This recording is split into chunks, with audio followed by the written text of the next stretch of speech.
Så, god vänner. Mm. Då var vi igång. Ja, då var vi igång. Vad härligt. Så himla fint att se er. And we're welcoming Fran, our wonderful, wonderful friend from United States Of America. of America. Of course. We're so happy to have you, Fran. It's so lovely to see you again with us. Thank you. Yeah, Good to be here. wonderful. So it's a surprise meeting for everyone because we didn't tell anyone that you're going to participate. We didn't know from the beginning, really. So it's going to be a surprise. So we're going to do this in Swedish and we're going to do it in English. Yes. So everyone can cope. I would just say that you've been with us once before here in this meetings, and it was everybody was so happy and everybody loved you so much, and everybody said, "Oh, we want Fran once more." Well, they're surprised today, and I'm just as surprised because I didn't know I would be here either. No. It's just a surprise all around. It's wonderful. We love surprises. Yeah, we do. Yes. Yeah. So I'm going to take something first in Swedish, I think. Yes. Okej. Idag är ju ämnet att välja kärlek istället för rädsla. Mm-hmm.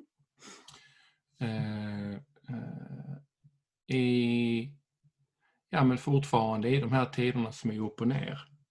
Pandemier och konstigheter i världens alla länder. Ekonomi och politik och allt vad det innebär. Allt vad vi kan liksom läsa om så fort vi slår upp tidningen eller tittar på nyheterna. Så är det massor med rädsla. Och det säljer. Det är därför det finns.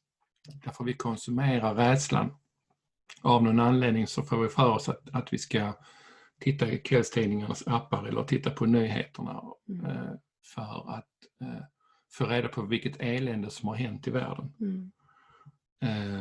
Och det är att välja rädsla. Och det är ju så lätt att göra det nu när det är så upp och nervänt i världen. Alla andra väljer rädsla som man lyssnar på och nyheterna och allt det som du pratar om är rädsla. Då är det ju så otroligt lätt att glida in i det själv och faktiskt glömma bort kärleken. Och egentligen så är det ju så att kärlekens kraft är så mycket större än rädslans kraft. Ja. Men vad de flesta inte tänker på det är att det är ett val. Att vi väljer rädslan. Men vi väljer också kärleken. Och vi har 100% ansvar för det själva.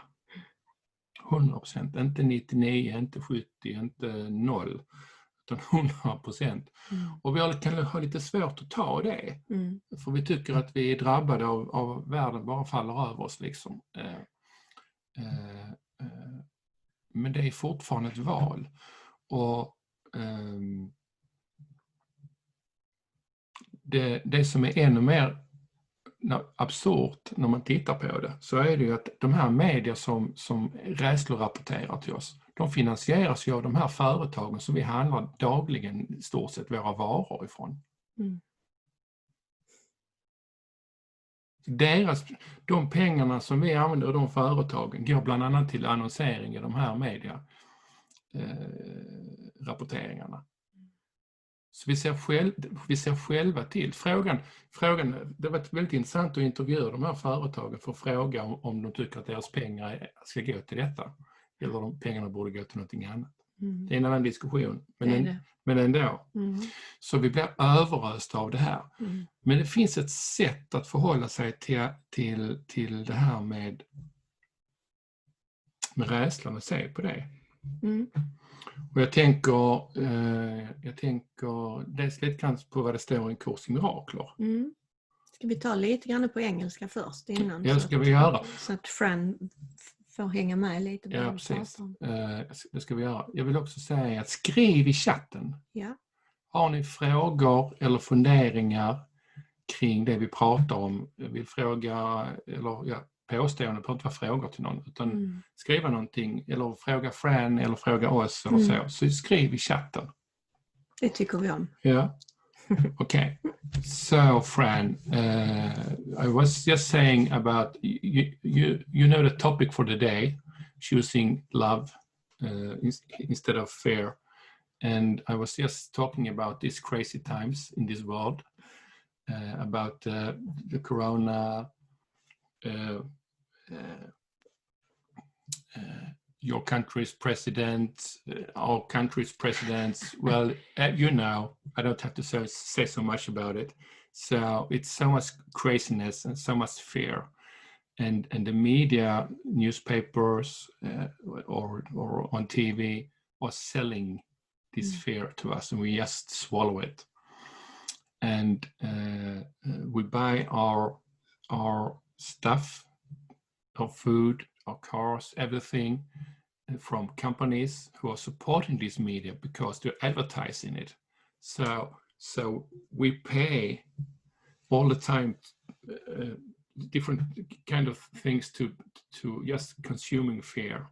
So it's so crazy.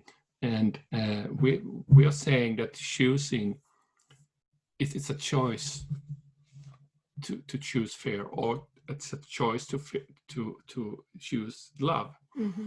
And we're going to read something from A Course in Miracles, and we're going to do it in Swedish, but also in the last minute translate it or find the text in English. So I'm going to read it in English so you know what we're talking about, okay? I'm reading it in Swedish first. Yeah, I think you will understand, Samia, yeah, anyway. Yeah, okay. Så jag ska läsa lite kort ifrån En kurs i mirakler där det står om just det här med rädsla och kärlek. Rädsla är alltid ett tecken på anspänning, och det uppstår alltid när det du vill står i konflikt med det du gör. Denna situation uppstår på 2 sätt. För det första kan du välja att göra saker som står i konflikt med varandra, antingen samtidigt eller efter varandra. Detta leder till ett konfliktfyllt beteende som är outhärdligt för dig. Därför att den del av sinnet som vill göra någonting annat är ursinnigt. För det andra så kan du bete dig så som du tror att du borde, men utan att helt och hållet vilja göra det. Detta leder till ett konsekvent beteende, men medför stor anspänning. I båda fallen är sinnet och beteendet oförenliga och leder till en situation där du gör det du inte helt och hållet vill göra. Detta väcker till liv en känsla av tvång som vanligtvis framkallar vrede, och det är troligt att det leder till projektion. Varje gång du är rädd beror det på att du inte har bestämt dig. Ditt sinne är därför splittrat och ditt beteende blir oundvikligen oberäkneligt. En rättelse på beteendenivån kan flytta misstaget från den första typen till den andra, men kommer inte att ta bort rädslan. Det första rättande steget för att göra misstaget ogjort är att först veta att konflikten är ett uttryck för rädsla. Säg till dig själv att du på något sätt måste ha valt att inte älska, för annars skulle rädslan inte ha kunnat uppstå. Då blir det hela den rättande processen ingenting annat än en rad praktiska steg i den större processen att acceptera soningen som botemedlet. Att acceptera soningen som botemedlet. Dessa steg kan sammanfattas så här. Vet först att detta är rädsla. Rädsla uppstår av brist på kärlek. Det enda botemedlet mot brist på kärlek är fullkomlig kärlek. Och fullkomlig kärlek är soningen. Alla upplever rädsla. Likväl skulle det behövas mycket lite rätt tänkande för att inse varför rädsla förekommer. Få inser sinnets verkliga makt och ingen förblir till fullo medveten om den hela tiden. Men om du hoppas att bli förskonad från rädsla så är det några saker som du måste förstå och till fullo förstå. Sinnet är mycket märkligt och förlorar aldrig sin skapande kraft. Det sover aldrig. Varje ögonblick skapar det.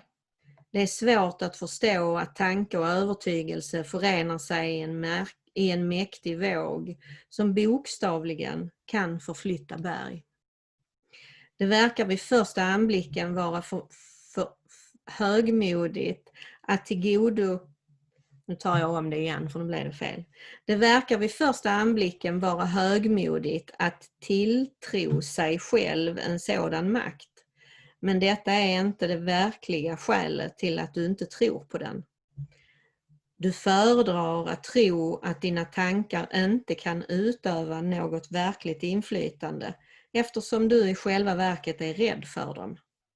Detta kan kanske mildra medvetenheten om skuld, men på bekostnad av att varsebli sinnet som maktlöst. Om du tror att det du tänker är utan verkan, kanske du upphör att vara rädd för det, men det är knappast troligt att du respekterar det.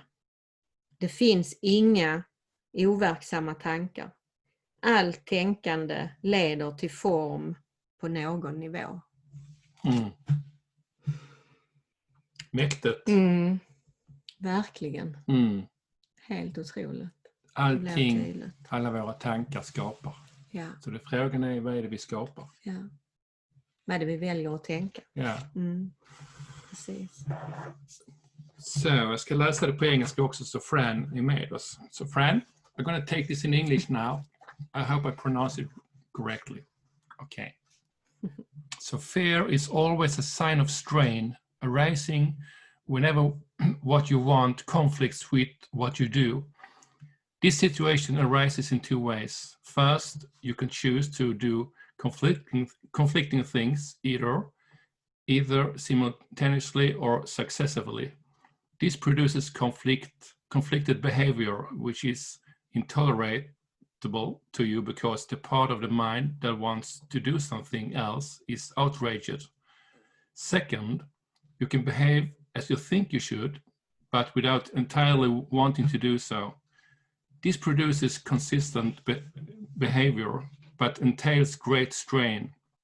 In both cases, the mind and the behavior are out of accord, resulting in a situation in which you are doing what you do, not wholly want to do. This arouses a sense of I don't know this word either. Which one? Coercion. Coercion. Yeah, I knew that. That usually produces rage, and projection is likely to follow. Whenever there is fear, it is because you have not made up your mind. Your mind is therefore split, and your behavior inevitably becomes erratic. Correcting at the behavioral level can shift the error from the first to the second type, but will not obliterate the fear. The first corrective step in undoing the error is to know first that the conflict is an expression of fear. Say to yourself that you must somehow have chosen not to love, or the fear could not have arisen. Then the whole process of correction becomes nothing more than a series of pragmatic steps in the larger process of accepting the atonement as the remedy.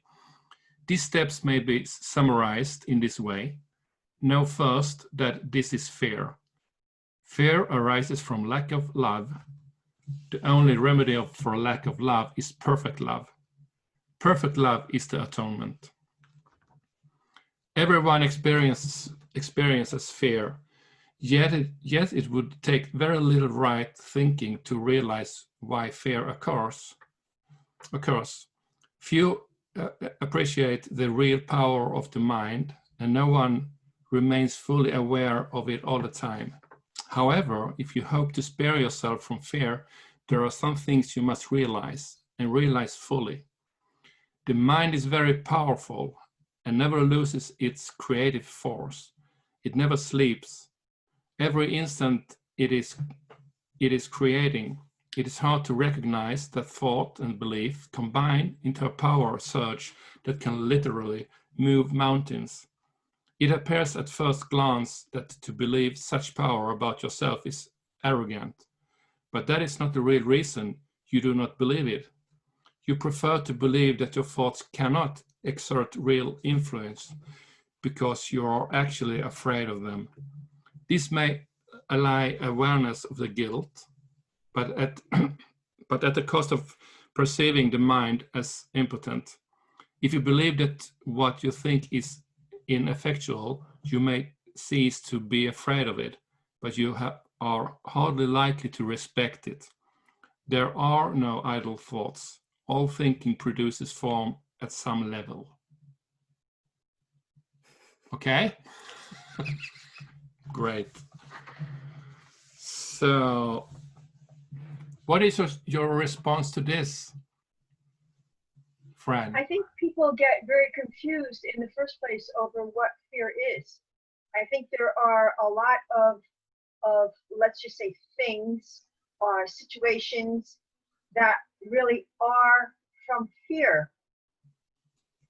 For myself, I find it's much easier to decide when a thought comes into my head or a situation or I don't know how to respond. I first decide, where is this coming from? Is it from love or is it from fear? So if it's doubt, concern, criticism, judgment, envy, jealousy, any of those things, that's fear. So I look at what is love: kindness, gentleness, compassion, empathy. If it's coming from that, then I go ahead and do it. I had an occasion. I was down in North Carolina, and I was supposed to be going up to New York City. And at this particular time, I forgot the incident. It was probably like 10 years ago. Something was going on in New York City. I remember they did have a huge blackout, and it was a very dangerous time to be in New York City. So friends of mine were saying, well, you're not going, are you? I mean, it's dangerous up there, and this can happen and that can happen, and people are going to vandalize, and it's going to be really dangerous, and you shouldn't go. And I didn't know if I should go or not. So I really didn't know who to talk this over with, because I needed someone who was thinking like I do. And so what I did was I just went inside and I said, what is the problem? And I'm doubting. I don't know what I should do. What should I do? And it said, well, you're doubting. You're doubting. You have no faith in your own safety. That was fear. So I went. I had one of the best times ever. There was no danger. Matter of fact, we went into the city. We needed a parking spot. There was a parking spot. As soon as the driver said, start looking around for, parking in New York City is crazy. It almost doesn't exist. And he said, start looking around for a place to park. And I said, you mean like that one right there? It was right next to the car. He said, yeah, I could get my car in there. And then this was 2 blocks from where we had to be. So we walked the 2 blocks easy. Then we were looking for a restaurant to eat, and there was one right there. I mean, everything was provided for. I was totally taken care of. We even drove down into the darkness, and it was so eerie. All of these high-rise apartments, and where people, usually you can't drive because of the traffic. No traffic. I think we saw maybe one taxi, and there was no fear. Yeah. So you have to decide where you're coming from first. Are you judging? Are you criticizing? Are you in doubt over something? Is there some kind of angst going on? Understand that that's on the fear side. Now, I do look both ways when I cross the street. Don't push this. Well, nothing's going to happen to me. Take care of yourself for sure, but decide where are you coming from. Yeah, exactly. This is so interesting because I'm going to show a picture now to everyone, and some of you know these circles we're going to show. I'm going to shoot. So just give me a second. This is so simple but yet so powerful. Så jag kan ta det här i svenska. Det som Fran pratar om här, det handlar ju naturligtvis om att liksom känna in var kommer saker och ting ifrån. Att veta att det liksom att rädsla också innefattar liksom oro, stress, ångest, irritation, frustration och allting som vi upplever negativt i oss. Och kärlek kommer ju liksom ut som empati, omsorg, ett varande, också glädje och bubbel. Och genom att liksom börja förstå vad det är jag känner och upplever, bestämma mig för var är det jag vill utgå ifrån och sen så ta beslutet därifrån. So friend, this is the circle we use in the program, in different programs. So the first one, the green one, is love, and the second one is fear, the red one. So we're using this in the different programs, and this is what you're talking about. You have to first be clear, where am I? In what circle am I right now? And choose from that place if I want to stay or if I want to move. Right? Yeah. We always recommend people to have this picture to remember, to be remembered by. Am I in fear or am I in love? Yeah. If I recognize I am in fear, then I have to jump over to the green circle to have all that I want in life, to have peace, to have happiness, to have all those things that we all want to. Yeah. Before I do something, before I press on the news, or before I pick up my phone and look in the newspaper, just stop and say, do I want to do this? Is it from fear or is it in love? Yes. Or every decision in life, really. It takes so much courage to be in the green circle. Yeah, it does. Yeah. Yeah. But it's there we want to be, and it's there we have to be if we want to experience and manifest the life we want. We have to be in the green circle. And it's so interesting that you say it was one of the best journeys to New York you had. It was amazing because you were all the time in the green circle.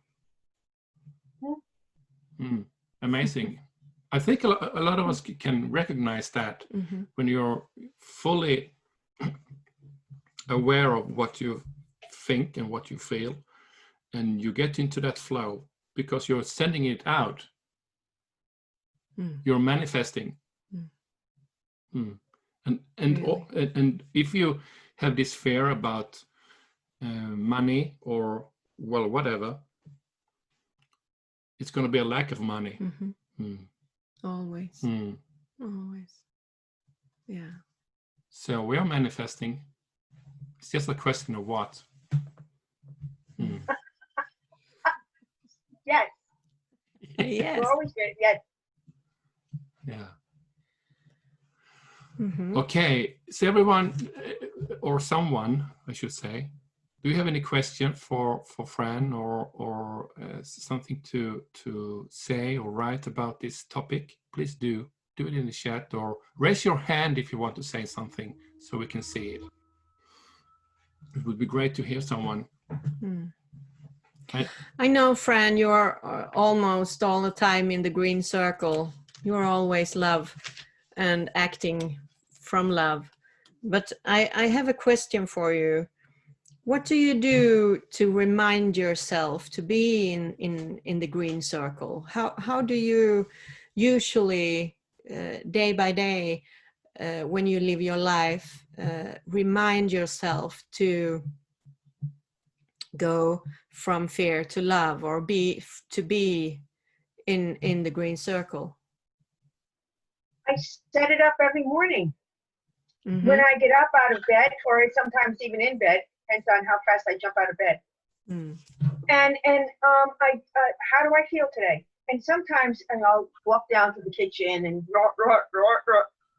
and I'll think, this doesn't feel good. What is the matter?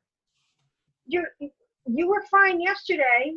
What happened? Do you want to stay like this? Mm-hmm. No. And I change. I make a different choice. I simply make a different choice. I don't like to feel like that. Sometimes it takes a little bit more. I go into a meditative state and I connect up. I connect up with my higher self. My higher self is the God connection. That's God being me. And actually nowadays I just wake up and say, what are we doing today? Leave me. I'll be your front man. Whatever you want to do, I'm in. And I don't plan. I don't think. The worst thing you can do is think. Don't think. Stop thinking. Right there. Don't think. No thinking.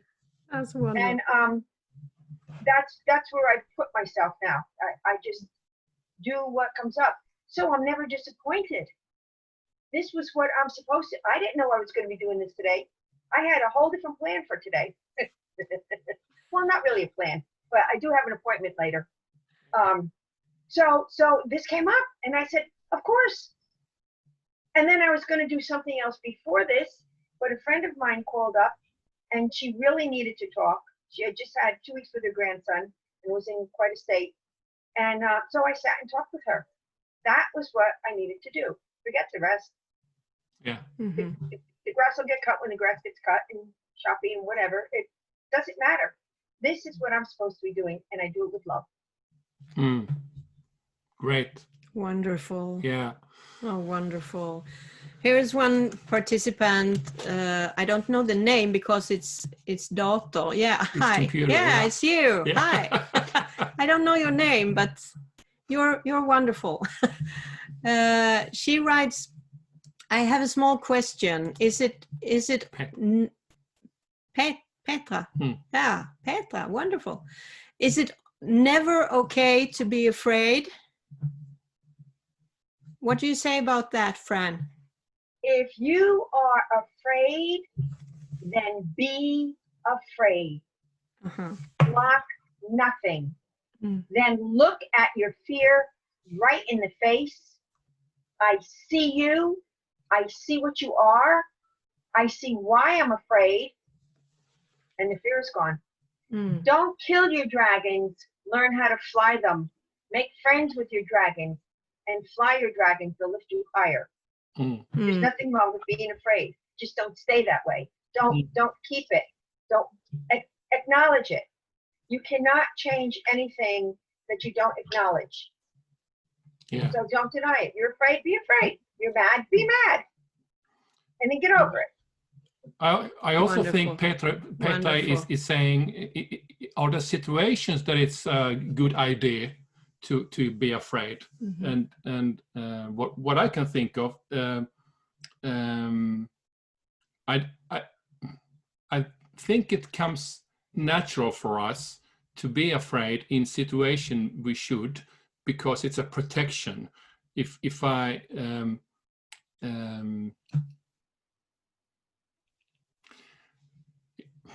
it's not good or bad, really. I think it just is. If a lion are chasing you. Yeah. I think that it might help to be a little bit afraid, because then a lot of stuff happens in your body and you can run very fast. So, but in normal life, we don't have lions running after us. No, I don't think. I think fear is not helping us. But if meaning, of course, I should not run on the highway and push it like Fran said, push my luck. Mm-hmm. So it's fear is, or the ego is keeping us a kind of safe in this temple or body. Mm-hmm. So I don't do stupid things. I do stupid things anyway, but less, hopefully. So so I don't know if it's good or bad, or it just is. Yeah. Mm. But as long as you don't keep it, don't stay in that state. Like Yeah. when you become afraid of something, for one thing, I mean, it's physiological.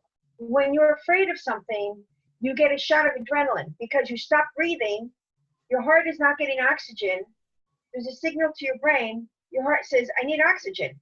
So the brain says, let me give you a shot of adrenaline. That makes you ready to run or fight or whatever you have to do. But if you keep that, now this is what you're doing to yourself. You have to release that. Take care of the situation. Run, fight, do whatever you have to do, cry, scream, do whatever you have to do, and then release it. You have to release it. Mm. Feel whatever you want. When you're finished feeling it, release it.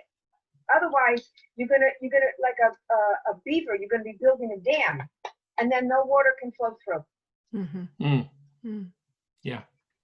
Yeah, absolutely. I love what you said before about learning to ride a dragon, because when you fight the dragon, you're going to lose.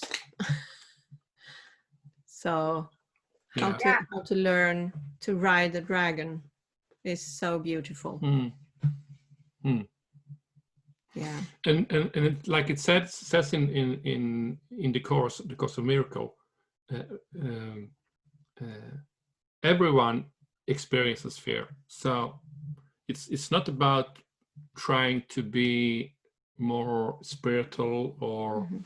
better, or say I am not afraid of anything, because that's just the ego mind. The spiritual part of the ego Mm-hmm. claims a part of the spiritual ideas or concepts, and try to make up spiritual overlay. But even though we are spirit or whatever we would call it, we are also human. Mm-hmm. Very human. So let's be human. Mm. That's good. Yeah. Kärlek wants to say something. You. Yeah. Okay. Okay. Well, now we are unmuted. Yeah. Yes. First of all, great to see all of you. Yes, and across Atlantic again. Good connection with the US. Mm-hmm. Thank you. Yes. Well, my question is, in many cases, this is a very good hint for the rest of our lives, like saying that either you're in a green area or you're in a red area, or green cycle or red cycle. Great. But sometimes it's kind of like tricky to recognize where we are.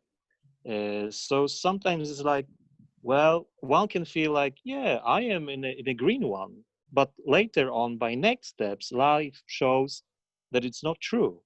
So my question is, how to be better in recognizing in which cycle we are? Okay, good question. Yeah. We hand it over to Fran. Well, that's why I said first, see if you can narrow that down and define what is it you're feeling. And if you can name what you're feeling, like,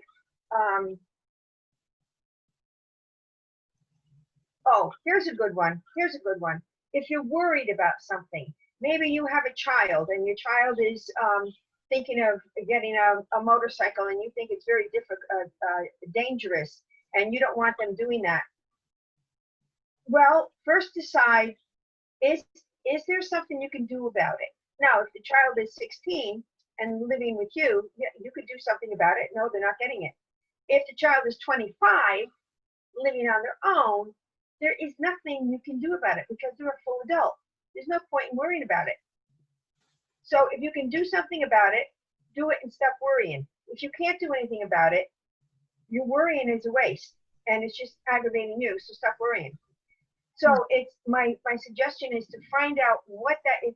If you're in any kind of judgment or any kind of criticism or any kind of comparison, that's all on the fear side. We don't even realize what fear is.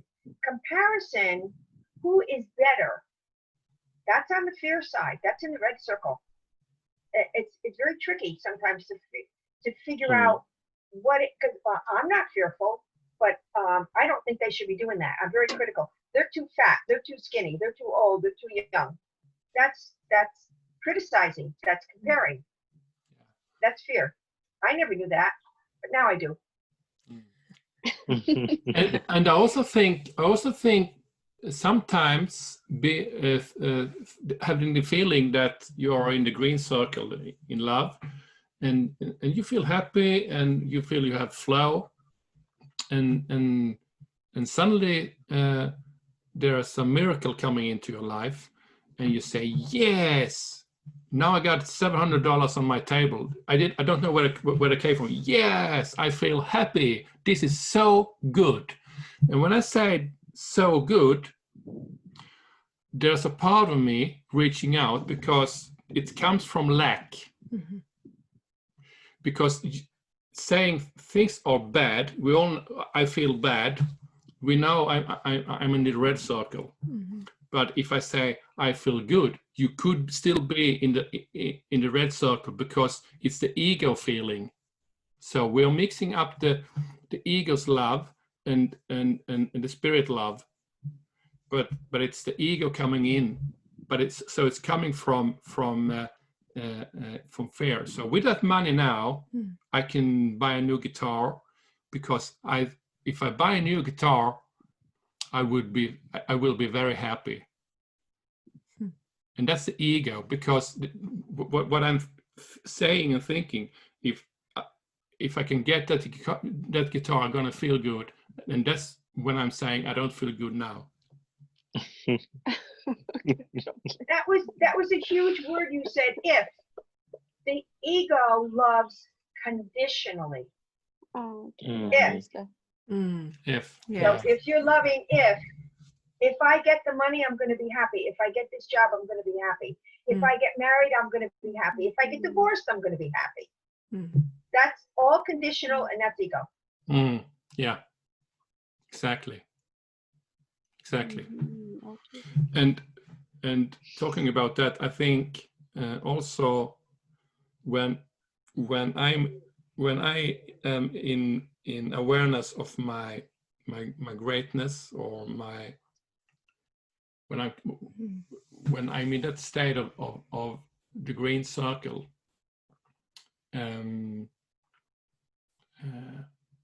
I don't need anything more. There's nothing I need, because then I have it. And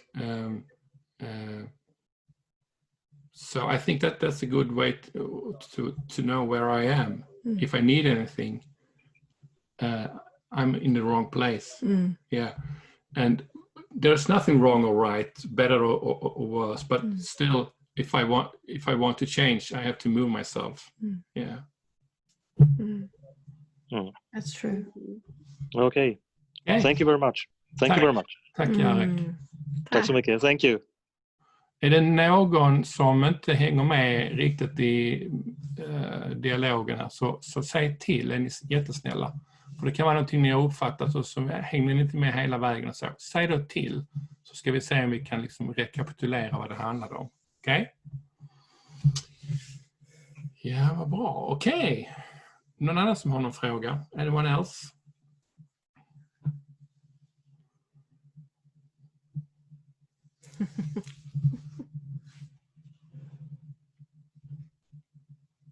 Does anyone have a situation that they're involved in that we don't really know the whole situation, or need to know the whole situation, but some turmoil that you need an answer? You would like help figuring out an answer? Not that we're giving advice, but just to help sort through. That's a good one.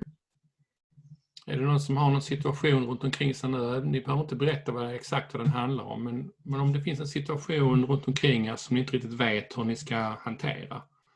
Så kan vi få lite råd. Ja. Fran. Hur man kan förhålla sig i detta. Inte någon fortune cookie som hur det kommer att bli eller så, utan snarare liksom hur ni kan tänka för att reda ut hur ni vill agera eller vem ni vill vara i den här situationen. Så unmute eller räck upp handen eller skriv i chatten i så fall. Okej. Lillis.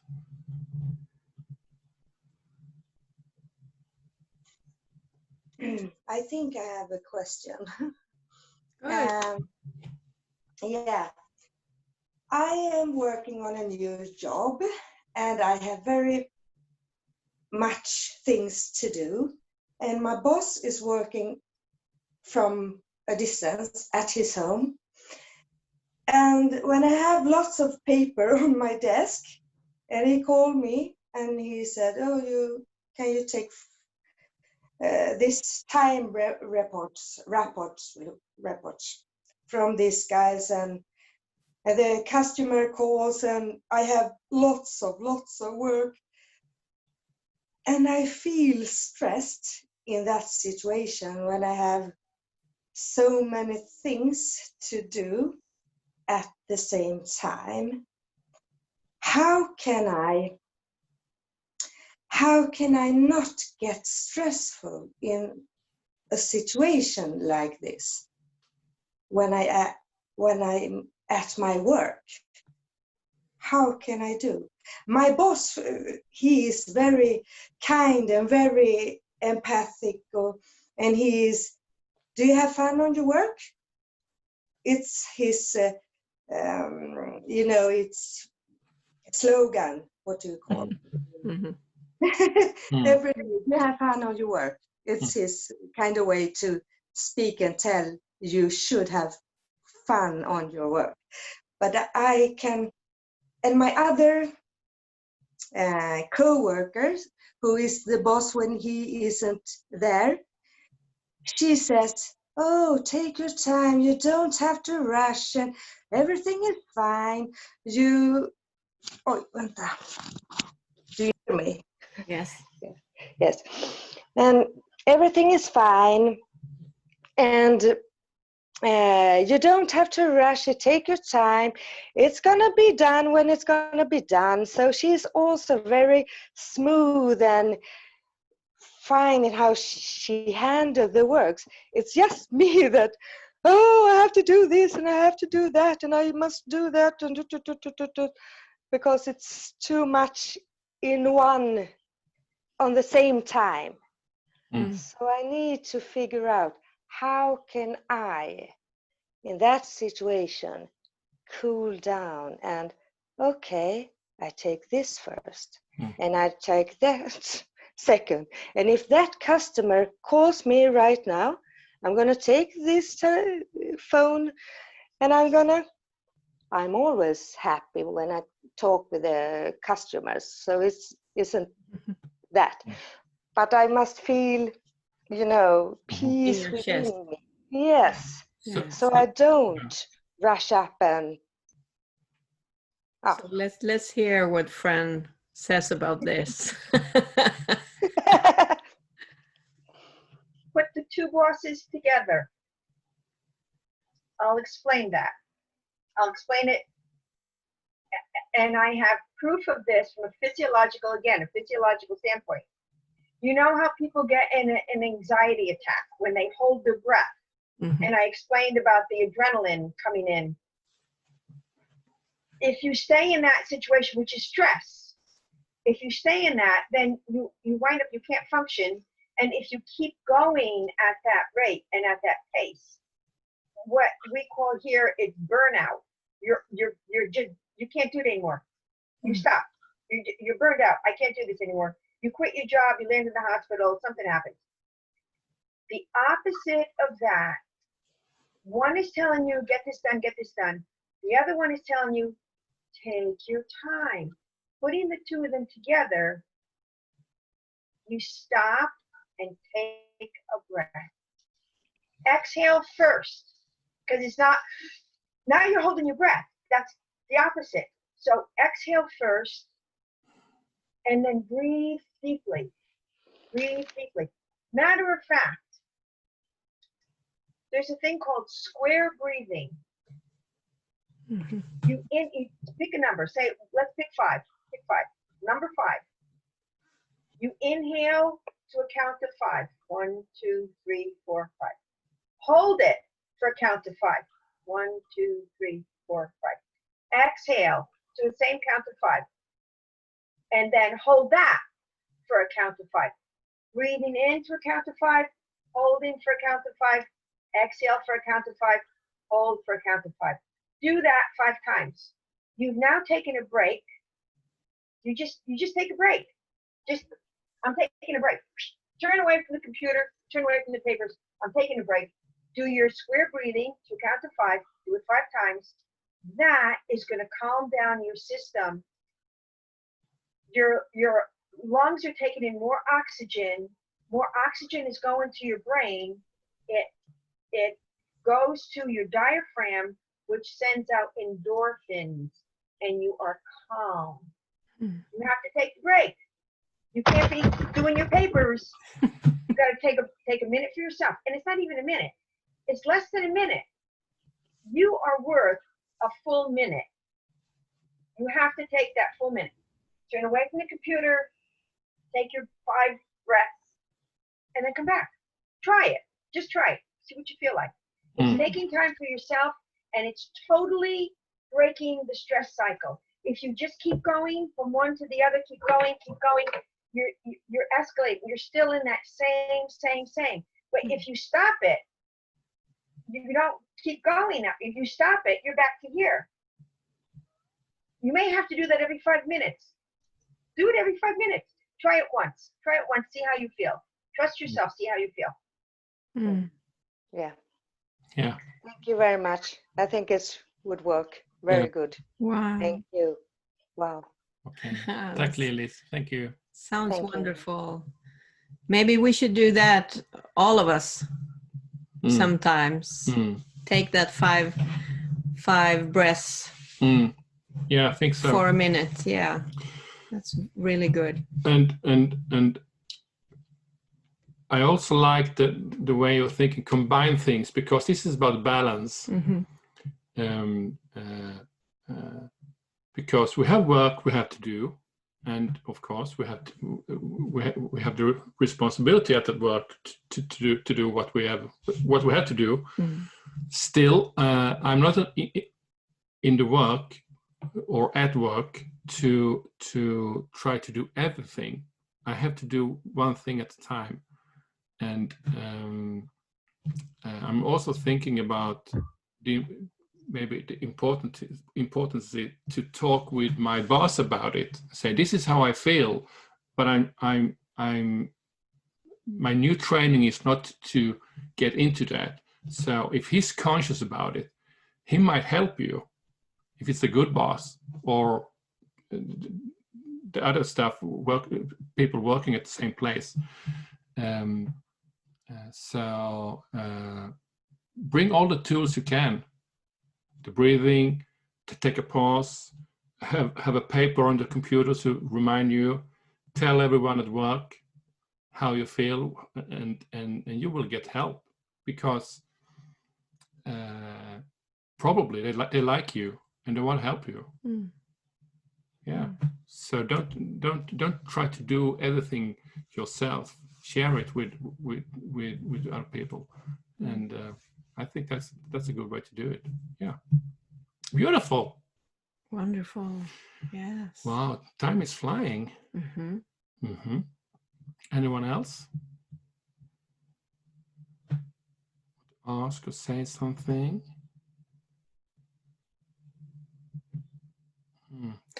I would like to tell a short story that I read today. It was so beautiful, and it was so very, very good, fitting into what we're talking about today. being in fear or in love. And also about giving fear or giving love in different situations. This was about a woman long time ago. She was working in a prison, and in that prison there was a guy that everybody was afraid of. He was an intern, and he had always these black eyes staring at you, and everybody was afraid of him. He had really what do you say, the fear with him, always the cold eyes. And this woman was working at the prison, and she was telling this story that she was overhearing all the calls that was coming into the prisoners.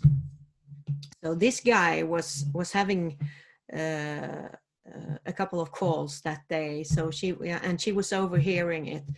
And the first call was from her mother, his mother, and he was all stone face. He had hatred in his eyes, and he didn't say anything.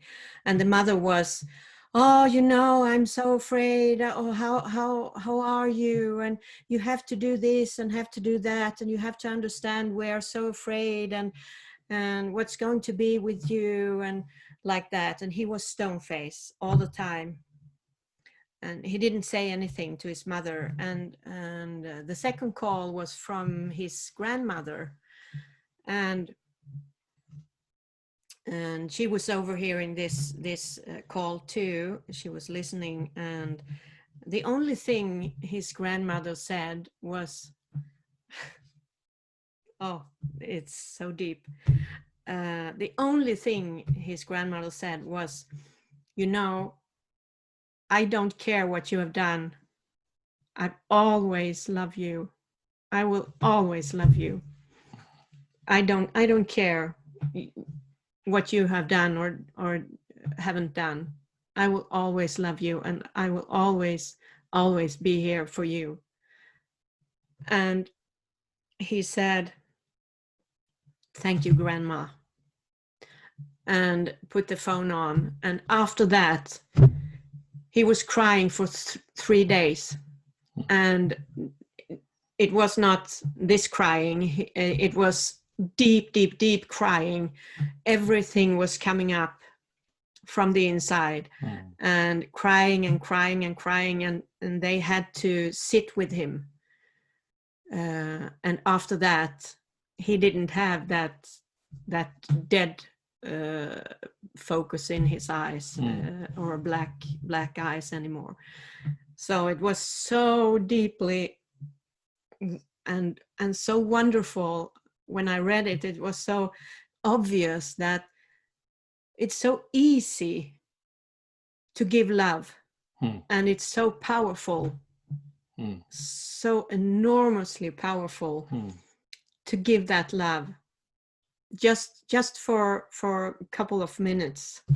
Yeah, amazing. It was so beautiful, really, really beautiful to read that. And his grandmother made a choice. Yes. To love. His mother made a choice to be in fear. Yeah. And his grandmother made a choice to give love, to be in love, to be in that green circle. It was so beautiful, really wonderful. So I think that we can always choose love. We can always choose to be that person that give love, and it doesn't cost anything. It's for free. Yeah, and it's our natural state. Yes, and it's so powerful because it can move mountains. Yeah, like it did for him. Yeah, that was so changing for him. Yeah, it's so interesting. So beautiful. You're saying moving mountains because that's what we read from the beginning. Yes. it will move mountains. Yes. Really, really will. Beautiful. Oh, we have some Sara. Okay. I'm crying on my t-shirt. Yes, I'm almost crying me as well. But I just want to say you're talking so beautiful about love, but is there anything better than to give love? It makes you feel so good. Yes. So it doesn't have any cost. It's giving both ways. I just wanted to say that. Yeah, so powerful. I think you're right, and I also think if you are in your natural state with it, which is love, you will give it out because it's natural to give, and when you give it, you get more of it. Exactly. Yeah. So you can't keep the love for yourself. no, Yeah. You have to. You receive what you give. Exactly. Yes. Beautiful. Yeah. Okay. Yeah. Thank you. Beautiful. Bye. Thank you. Bye-bye. Bye. I would like to add on to that. Yes. If you're in a position or a situation that you think you need love, that you want love, you give it. Yes. As soon as you give it, you're going to get it. That's If you need love for yourself, you find someone to give it to. Yeah. Wow. Absolutely. That's the best ending ever. That's so true. It is true. If you need love, give love. Yeah. Amazing. Okay, so we're going to end up this beautiful meeting for today. And of course, friend, I hope you will come back to us. We can talk about it later. But it's so amazing to have you here. Always. Yeah. Och det är så fantastiskt att alla ni andra är här också. Och hoppas att ni har uppskattat den här stunden med Fran och med alla övriga med oss. Så himla mysigt att sitta och titta på er allihopa. I was just saying it's amazing to have this community, this opportunity to have this community and to be together. Just simple as this. And be here with all of you is so wonderful. Yeah.